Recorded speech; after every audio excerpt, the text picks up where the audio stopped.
Welcome to Poetry Changes Lives, poetry, history, and a thought for the day, all in one book.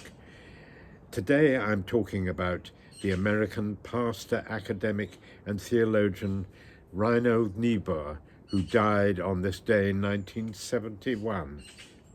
Niebuhr was born into a devout German immigrant family in the United States and worked in Detroit for many years.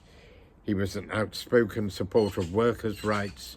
He spoke vehemently against Nazism and McCarthyism and also racism.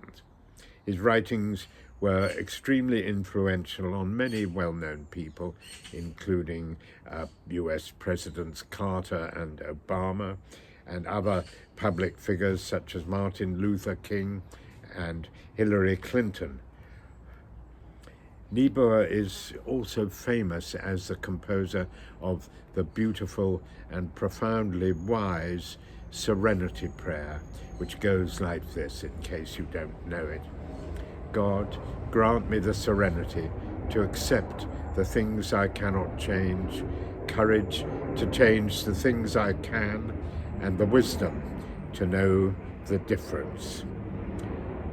I find that prayer amazingly helpful. Like many prayers, it always has more than one result for me.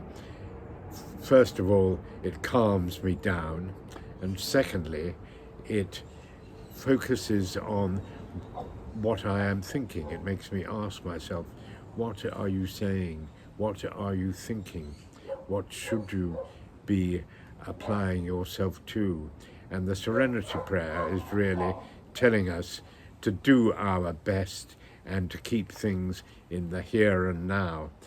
It's saying, just accept that there are things you won't be able to change, but have the courage to change the things you can.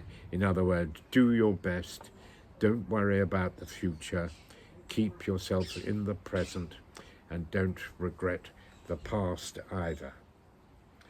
The prayer was conceived in 1937, and though it wasn't intended for helping people in recovery from addiction, it has been very much taken up by self-help groups in the fight against addiction, groups such as Alcoholics Anonymous and Narcotics Anonymous. The Serenity Prayer, of course, is said at the end of every AA or NA meeting or any of those 12-step group meetings. It's unfailingly a source of comfort and calm to anyone suffering from stress or anxiety. I highly recommend it. I shall be saying it, I know, at least once today and every day. As such, the Serenity Prayer is not unlike the rather longer prayer attributed to St. Francis of Assisi that goes like this. Lord, make me an instrument of your peace. Where there is hatred, let me sow love. Where there is injury, pardon. Where there is discord, harmony. Where there is error, truth. Where there is doubt, faith. Where there is despair, hope. Where there is darkness, light, and where there is sadness, joy. O divine Master, grant that I may not so much seek to be consoled as to console, to be understood as to understand, to be loved as to love.